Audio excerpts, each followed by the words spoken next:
Hi guys, let's talk about response options. xMatters is all about putting the people back into the automated process by telling them about the problem and giving them response options that they can use to continue the process.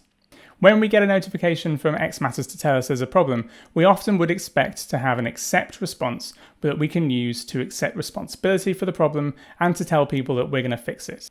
But what if we can't solve the problem? What if we discover that the situation we've just accepted responsibility for is in fact a major incident? Should we scramble around looking for who's on call in the major incident team? Should we have to call them ourselves? Or would it be better to have xMatters do the hard work for us, finding the help we need, while we concentrate on mitigating the problem? Recently, a lot of customers have been including some sort of raise incident response on the notifications that they send out. People use it for all sorts of things, from raising an ITSM ticket to adding a ticket to the Jira backlog. But today I want to show you about what I think is the most powerful of these incident automations, adding a declare major incident response to the notification. Now your process is probably going to look different to mine, but you're definitely going to want to do two things: log that an incident has been declared and start to get hold of the major incident team. Let me show you what I do. So Dynatrace is an example of a workflow where we already have a template that has a create incidents response in it.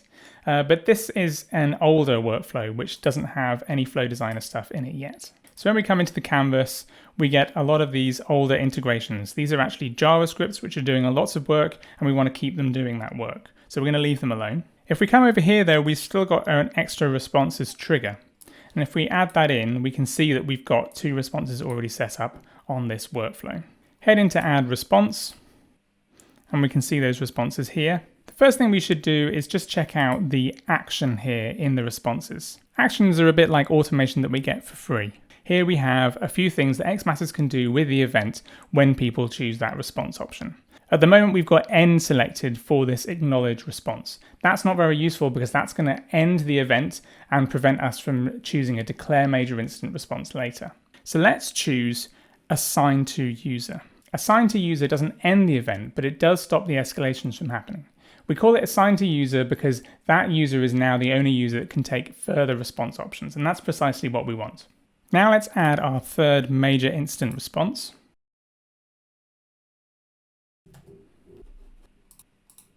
In the action here, I am going to select end, because once someone's selected the declare major incident, really the problem moves on. Okay, great, let's save that. And we can see the three responses that we've got now on the canvas. I'm going to use the xMatters initiate incident to represent the major incident that's been declared.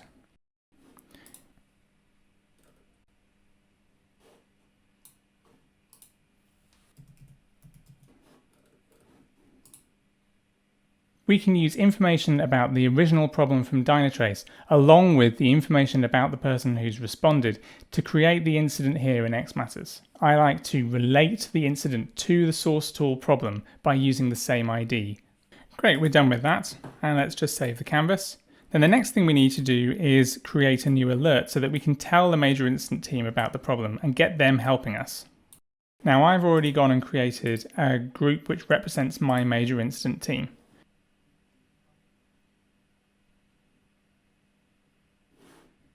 Now, of course, you'll want to go and make sure that you create a rota which has your major incident team in so that you know who to contact at any time. Today it's me on call, so it's easy to test.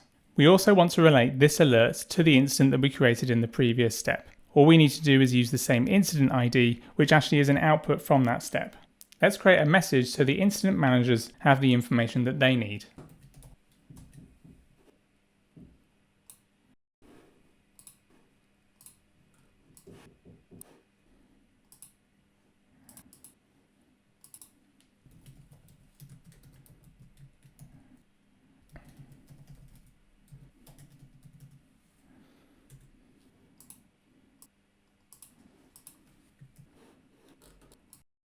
Whenever you're working with flows after a response has been made, one property which I think is very useful and often misunderstood is the alert context property.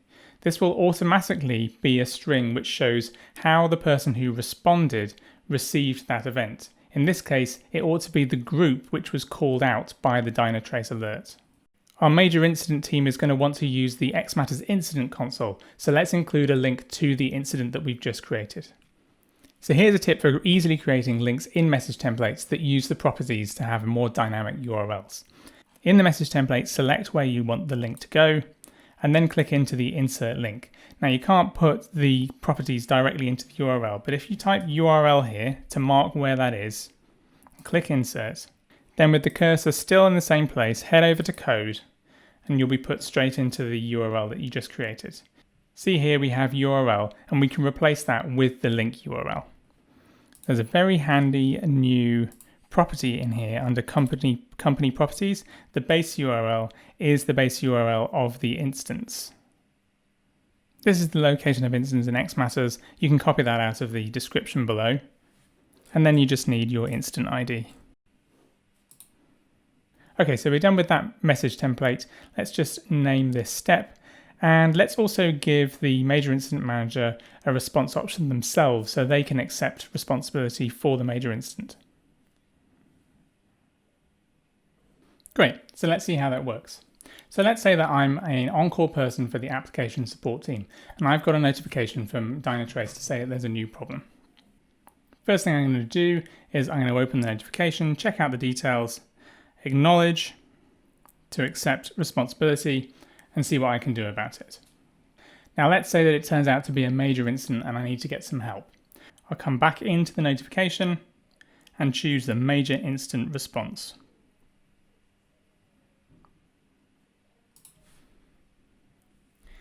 xMatters has created a new alert for the major incident team. Because I'm the major incident team, I've got that one too.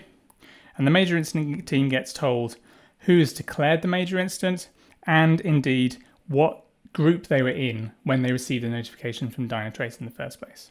So the major incident team can accept responsibility for that and see how they can help. So really this is a simple toolchain on the back of an existing integration. We've used major incidents as the example here, but really you can have many different response choices in the same notification. Next time I want to show you how we can take the major incident process one step further and start creating channels in ChatOps so that we can help resolve the incident quickly. If you want to see that and much more, then remember to like and subscribe to the channel, and I'll see you next time.